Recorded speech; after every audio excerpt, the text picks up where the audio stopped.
देखेंगे कि इंसान किस हद तक भी बेरहम हो सकता है। कहानी दरअसल एक लेक झील की है। कुदरत का बनाया गया लेक नहीं बल्कि इंसानों का बनाया हुआ। इस लेक के नीचे पहले दरअसल एक गाँव हुआ करता था, लेकिन फिर किसी ने जबरदस्ती यहाँ लेक बना दिया। कहा जाता है कि उस गाँव की निशानियाँ आज भी इस लेक के नीचे मौजूद है। और एक खौफनाक बात, जो टूरिस्ट यहाँ पर घूमने आते हैं उनकी भी अजीब तरह से मौत हो जाती है। अब ऐसा क्यों होता था और इस सच्ची पीछे की कहानी जानने के लिए बढ़ती है स्टोरी की तरफ। कहानी की शुरुआत में वही खूबसूरत लेक दिखाया जाता है जहाँ एक टूरिस्ट ग्रुप खुशी पर ट्रिप के लिए निकला होता है। दिन में एक लड़का अपने नए दोस्त को इम्प्रेस बतासे करने के लिए कहता है, पास सुनो, मैंने लाइब्रेरी से इस लेक का पुराना नक्शा ढूंढा है, जिससे मुझे पता चला है कि इस लेक के नीचे एक गाँव था। लेक के बनने से पहले लोग वहाँ रहा करते थे और आज भी उस गाँव के घर, उनकी चीजें और भी बहुत कुछ शायद लेक के नीचे हो सकता है। लेकिन उसके दोस्त को उसकी बात पर यकीन नहीं होता। वो कहता है, मैं अंदर कूद कर देखता हूँ, अगर तुम भी आना चाहो तो आ सकती हो। इस पर उसकी दोस्त की मान जाती है लेक। फिर एक लड़की हाथ उठाकर कहती है, मैं भी जाऊंगी साथ। ये असल में उस लड़के की बहन है और इसका नाम फिन होता है। इस पर फिन का भाई उस पर गुस्सा होने लगा। कहता है, अगर तुम आना चाहती हो तो दूसरी तरफ कूद जाना, मैं इतनी कोशिश कर रहा हूँ अपने दोस्त को इम्प्रेस करने की और तुम मेरे प्लान को तबाह करने में तुली हो। इस पर फिन कहती है, मुझे तुम्हारे प्लान, तुम्हारे इम्प्रेस करने से कोई लेना देना नहीं है, लेकिन जो तुमने डूबे हुए गाँव की कहानी सुनाई है ना, वो बड़ी दिलचस्प है, मुझे भी उस डूबे हुए गाँव को देखना है। ये सुनकर उसका भाई भी मान गया और दोनों लेक में छलांग लगा देती है। वहाँ ज्यादा गहराई नहीं होती, इसलिए दोनों थोड़ा और नीचे जाकर तैरने लगे। अपनी तलाश शुरू करते हैं कि शायद उन्हें वहाँ पर कोई चीज मिल जाए। जब उन्हें सांस लेनी होती है तो वो ऊपर आ जाती है, सांस लेती है और फिर पानी में डूब जाती है। एक जगह पर उन्हें एक साइकिल मिलता है। फिन के भाई को एक साइन बोर्ड भी मिला, जिससे अब उन्हें यकीन होने लगता है कि यह वाकई कोई गाँव था। और फिन का भाई खुशी से वो बोर्ड उठाता है और ऊपर अपने दोस्तों को दिखाने के लिए जाने लगता है। पर तभी अचानक एक हाथ उसकी टांग पकड़ लेता है और नीचे खींच लेता है। फिन भी सब देख लेती है और पूरी कोशिश करती है अपने भाई को ऊपर खींचने, लेकिन उस हाथ की पकड़ इतनी मजबूत होती है कि उसका भाई ऊपर नहीं आ पाता। फिन फौरन ऊपर आती है और कश्ती पर अपने दोस्तों से मदद लेती है, लेकिन जब वो फिर से नीचे गई तो जीत की जान जा चुकी होती है। इससे फिन बहुत हैरान होती है कि ये क्या हुआ। उसे दुख भी होता है और फिर अचानक एक हाथ उसके भाई को खींचकर नीचे ले जाता है। इसके बाद हम 4 महीने के बाद का सीन देखते हैं। फिन को एक मेंटल हॉस्पिटल से घर लाया जाता है। असल में फिन ने देखा था कि एक हाथ उसके भाई को खींचकर ले जा रहा था, लेकिन कोई उसकी बात पर यकीन नहीं करता, ना ही उसकी मॉम और ना ही उसकी डैड। सब ये सोचते हैं कि फिन को बहुत गहरा सदमा लगा है और वो इसलिए ऐसी बातें कर रही है। इसलिए उसे इलाज के लिए मेंटल हॉस्पिटल भेजा गया था और अब उसे वापस घर लाया जाता है। फिन की डैड एक बड़ी लॉ फिल्म को चलाती है, यानी कानून की तरफ से चलाया जाने वाला फिल्म ऑफिस। इसलिए हर वक्त अपने बिजनेस में वो मसरूफ रहती थी। दोनों अपने बेटे की मौत से बहुत दुखी होती हैं, लेकिन वो कोशिश कर रही थी कि वो इस दुख से निकल आए, पर ऐसा होना बहुत मुश्किल था। उधर फिन बहुत उदास होती है। वो अपने भाई की तस्वीरें देखती है और अपनी मॉम से पूछती है कि क्या वो भी फिन के फ्यूनरल पर गई थी, कैसे क्या उसका फ्यूनरल उसे पसंद वगैरह। उसकी मॉम जवाब देती है कि असल में तुम्हारे भाई की लाश नहीं मिली थी, इसलिए हमने उसकी पसंदीदा चीजें एक डब्बे में रख कर उसका फ्यूनरल कर दिया। जो चीजें उसे सबसे ज्यादा प्यारी थी, जैसे उसके लिखे हुए एसेज जिसने बचपन में लिखे थे, उसकी कार्ड्स और जूते। और फिन फिर से कहती है, मॉम मैंने देखा था कि एक हाथ भाई को पकड़ के खींच रहा था और अपने साथ ले गया, लेकिन मॉम कहती है, मेरी जान, मेरा बेटा, तुम थकी हुई हो, आराम करो, सब ठीक हो जाएगा। असल में उसकी मॉम अब तक फिन की बात को नहीं मानती। अब जब मॉम नहाने के लिए गई तो तब से एक हाथ निकला जो मॉम का हाथ पकड़ लेता है। मॉम घबराकर पलट के देखती है, लेकिन वहाँ कुछ नहीं होता। इस वजह से अब मॉम को लगने लगा जैसे फिन शायद सच कह रही है। इसलिए मॉम इंटरनेट पर उस लेक के बारे में सर्च करती है और उन्हें पता चलता है कि वो लेक कर्स्ड है, यानी कि श्राप है, जहाँ पर अक्सर लोग अजीब तरीके से मौत का शिकार हो जाते हैं। फिर एक हाथ मॉम के कंधे पर आया, वो घबराकर उठी, लेटकर देखती है तो फिन की डैड वहाँ होती है। उन्होंने मॉम से पूछा, ये तुम क्या कर रही हो? मॉम ने उन्हें असल बात नहीं बताई कि मैं क्या कर रही हूँ, क्योंकि वो जानती थी कि वो गुस्सा करेंगी। वो कहती है, वो मैं दरअसल जॉब की तलाश कर रही थी, इसलिए इंटरनेट पर देख रही। फिन की डैड कहती है, हाँ तुम्हें कुछ काम करना चाहिए, वरना अपने बेटे के बारे में सोच कर उदास होती रहोगी। जॉब करने का तो वैसे भी कोई फायदा नहीं, बाहर आने की कोशिश करो, क्योंकि वो तो लौट कर नहीं आएगा और हमें अपनी बेटी फिन की खातिर खुश रहना सीखना चाहिए। रात को फिन को उसी दिन के हादसे का सपना आया जब उसका भाई डूब रहा था। मॉम को भी पानी गिरने की आवाज आई। वो उठकर बाथरूम जाती है चेक करने, लेकिन वहाँ कुछ नहीं होता, नल तो बंद था। फिर वो किचन में गई तो देखती है कि वहाँ का नल खुला हुआ था। मॉम नल बंद करती है, लेकिन वो बार-बार खुल जाता है, पता नहीं कैसी, उन्हें समझ नहीं आ रही। अचानक स्विमिंग पूल से आवाज आती है। मॉम जाती है और देखती है कि पूल का पानी लीक हो रहा था। मॉम उसे बंद करती है, लेकिन फिर से पानी लीक होने लगता है और एक आवाज सुनाई देती है, मॉम मुझे बचा लो। मॉम पलट कर देखती है तो उनका बेटा था, जिसकी हालत बहुत खराब थी, वो सड़ चुका था। वो चीखकर कहता है, मॉम प्लीज मुझे बचा लो। देखकर उसकी मॉम की हालत खराब हो जाती है। अगली सुबह मॉम अपने हस्बैंड को सब कुछ बता देती है कि मेरे साथ क्या हो रहा है, लेकिन वो कहती है कि तुमने कोई बुरा सपना देखा होगा, ऐसी कोई बात नहीं। लेकिन मॉम उन्हें समझाती है कि सपने तो तब आते हैं ना जब इंसान सोता है, लेकिन मैं तो जाग रही थी, मुझे पूरी तरह होश था। हमें किसी तरह अपने बेटे की लाश को ढूंढना होगा, जब ठीक से उसका फ्यूनरल हो पाएगा, क्योंकि जब तक उसकी लाश नहीं मिलती उसकी आत्मा को सुकून नहीं मिलेगा। मेरा बेटा चीख रहा था, जानते हो तुम, कि मॉम मुझे बचा लो, लेकिन तुम समझते क्यों नहीं? डैड कहती है, हमने पूरा हफ्ता पुलिस के साथ मिलकर लेक में तलाश किया था ना, लेकिन उसकी लाश नहीं मिली हमें। मुझे तो लगता है तुम्हें भी फिन की तरह दिमागी मसला हो गया है। जो बात भी है तुम मत चले जाना लेक में खोज करने, मैं बता रहा हूँ, क्योंकि मैं बहुत मसरूफ हूँ, मुझे किसी मसले में नहीं पड़ना। जो कहकर वो ऑफिस के लिए निकल जाते हैं और फिन इन सब बातों को छुपकर सुन रही थी और मॉम से कहती है, मॉम हमें भाई की लाश को तलाश करने लेक पर जाना चाहिए, मैं भी साथ चलूंगी आपके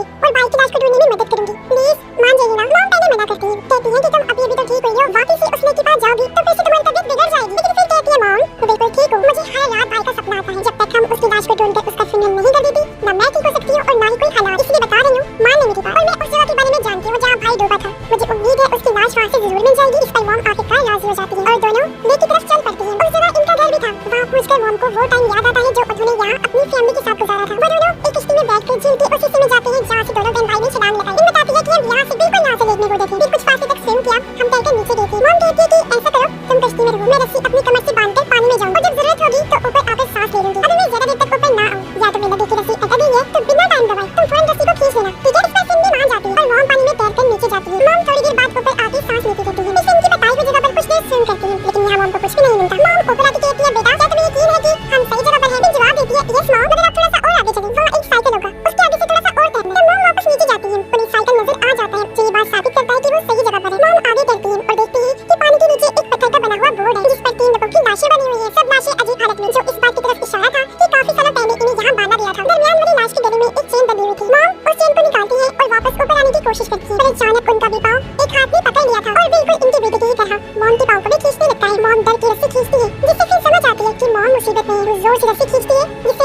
वो छोड़ दिया और उनकी जान बच जाती है, लेकिन साथ ही उनके बेटे की लाश भी ऊपर आ जाती है। मॉम काफी हैरान रह जाती है, मगर उसका चेहरा पानी में इतनी एसिडिक रहने की वजह से अजीब और डरावना लग रहा था। मॉम दर्द में डूबी हुई थी, लेकिन कुछ सुकून भी था कि उनका बेटा आखिरकार मिल गया। अब पुलिस और एम्बुलेंस बुलाई जाती है। पुलिस ऑफिसर हैरान थे। वो उनकी मॉम से कहती है कि हम पूरा हफ्ता तलाश करते थे और आपने एक दिन में ही अपने बेटे की लाश को ढूंढ लिया। मॉम बताती है कि एक और अजीब बात मैंने देखी जो मैं आपको बताना चाहती हूँ। लेक के नीचे पत्थर की ब्लॉक के साथ की लाशें भी बंधी हुई देखी मैंने। एक लाश के गले में ये चेन थी, जो कहकर उन्होंने शेरिफ को वो चेन दे दी।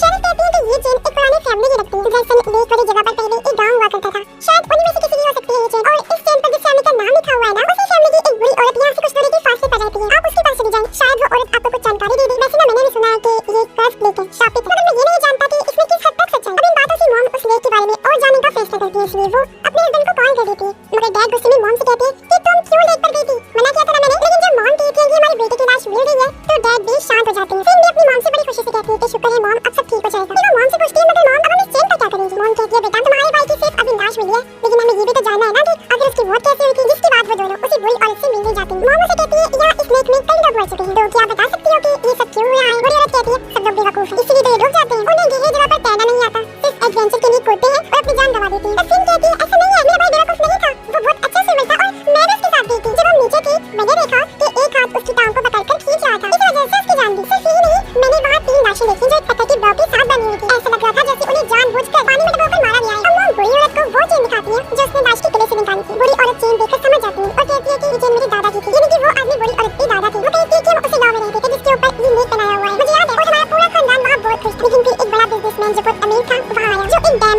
बांध बनाकर पानी इकट्ठा करके ये लेक बनाना चाहता था। लोग कहते थे कि अगर ये डैम बन गया तो उसको बहुत पैसा और शोहरत मिलेगी, इसलिए उसने गांव वालों को जबरदस्ती वहाँ से निकलने पर मजबूर कर दिया। लोगों को जब कोई रास्ता नजर नहीं आया तो उन्होंने अपना गांव छोड़ना शुरू कर दिया। हमारे घर, हमारी जमीनें, हमारे बुजुर्ग लोगों की कब्रें, सब कुछ नहीं था। लेकिन उस आदमी ने किसी चीज की परवाह नहीं की, जबरदस्ती मारपीट करके वो हमें जाने को कह रहा था। जब लोग उसके खिलाफ उठे उन्हें उसने मरवा दिया और मेरे दादाजी भी उनके खिलाफ खड़े हुए थे। एक दिन वो और उनकी 2 साथी अचानक गायब हो गए। आज आप लोगों की बात सुनकर मुझे पता चला कि उन्हें उस पत्थर की ब्लॉक के साथ बांध कर रखा गया था और धीरे-धीरे पानी छोड़ के ये लेक बनाया, जिसमें उनके लोग भी वही मौत हो गई। पत्थर भारी था तो वो बेचारे तैरकर बाहर भी नहीं आ सकते थे। और हाँ, आज भी हम उस डैम को बंद करवाने के लिए केस लड़ रहे हैं। फिर हैरत से पूछती है, ये आप क्या कह रही हैं? इस बात को लगभग 70 साल गुजर चुके हैं और जिस बिजनेसमैन की आप बात कर रही हैं तो वो तो कब का मर चुका होगा, तो फिर अब आप किसके खिलाफ लड़ रही हैं केस? बुरी औरत बताती है कि आज भी हम इस डैम को बंद करने के लिए साइन इकट्ठा कर रहे हैं और कोर्ट में इस केस को ले जाने की कोशिश की जा रही है। लेकिन जितनी मर्जी हम कोशिश कर लें, उस अमीर आदमी का खानदान इतना ताकतवर है कि हमारे हर केस पर वो पानी फेर देते। अगर डैम नहीं रहेगा तो ये लेक भी नहीं रहेगा, क्योंकि अगर लेक सूख गया तो उस अमीर आदमी की सारी उल्टी हरकतें सबके सामने आ जाएंगी कि वो कितना बुरा और जालिम इंसान था। सब लोगों को पता चल जाएगा कि कितने सारे लोगों को मौत की घाट उतारकर बनाया गया है ये लेक। इसीलिए तो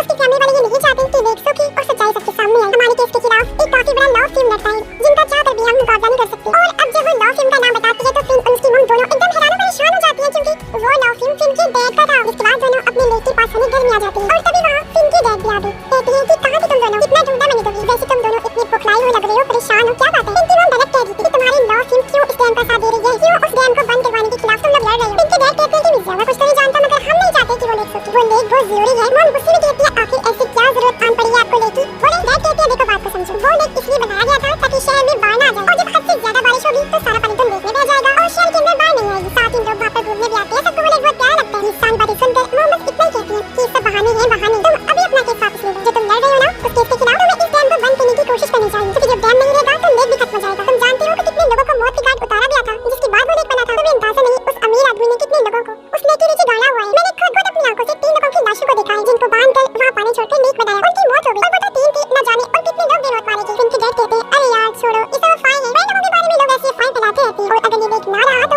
ऐश भी खत्म हो जाएगी। तुम शायद जानती नहीं, हमारे पास जो जितना पैसा है वो सब इस लेक की वजह से ही तो है। अब पहले तो मॉम को कुछ समझ नहीं आती, लेकिन वो हैरान रह जाती है जब उन्हें पता चलता है कि वो बिजनेसमैन, वो अमीर आदमी जिसने ये लेक बनाया था, वो फिन के डैड के दादा थे। जो सुनकर अब मॉम को सारी बात क्लियर हो गई और अब वो समझ जाती है कि आखिर हमारा बेटा क्यों मरा, यानी कि उस तमन्ना कोई हादसा नहीं था बल्कि उन आत्माओं का बदला था जो इतने सालों से लेक के नीचे बदले की आग में जल रही थी। मॉम रो रो कर अपने हस्बैंड से कहती है कि मेरे बेटे को तुम्हारे दादा के गुनाहों की सजा मिली है, तुम्हारी वजह से मैंने अपना बेटा खो दिया। वो तुम्हारी दादाजी को बता नहीं पाई तो उनकी नस्ल में से ही गिर गया, यानी उनकी परपोती से। लेकिन डैड मॉम की बात समझने की बजाय गुस्से में आ जाती है। मॉम कहती है कि तुम्हारे खानदान के गुनाहों की वजह से वो आत्माएं अभी जेल में कैद हैं, जिससे वो लोग श्रापित हो जाएंगे। आत्माएं डोरी से बदला ले रही हैं और उन्हें दबोकर मार देती हैं। तभी अचानक बाहर से आवाज आती है और फिन को महसूस होता है कि कुछ बुरा होने वाला है। अचानक लाइट चली जाती है, डैड फोन करने जाती है, लाइन भी नहीं जल रही होती। जब वो लेक के पास देखती है तो आत्माएं लेक से निकलकर बाहर आ रही होती हैं और वो इनके घर की तरफ ही बढ़ रही थी। मॉम और फिन ये सब देखकर काफी डर जाती है। डैड को भी अब सब कुछ समझ आ जाता है कि ओह माय गॉड, इसका मतलब है कि दोनों सच कह रही थी और वो भी काफी डर गई। आत्माएं घर को चारों तरफ से घेर लेती हैं। इनके डैड कोशिश करते हैं उन्हें रोकने की, उनसे जाने की, कोई फायदा नहीं होता। अब आत्माएं फिन और उसकी मॉम को तो कुछ नहीं कहती, लेकिन उसके डैड को उठाकर लेक की तरफ ले जाने लगी। फिन और मॉम चीखती रही लेकिन कोई फायदा नहीं होता। डेड को आत्माएं लेखनी के सीख पे दबो देती है और उनकी जान चली जाती है।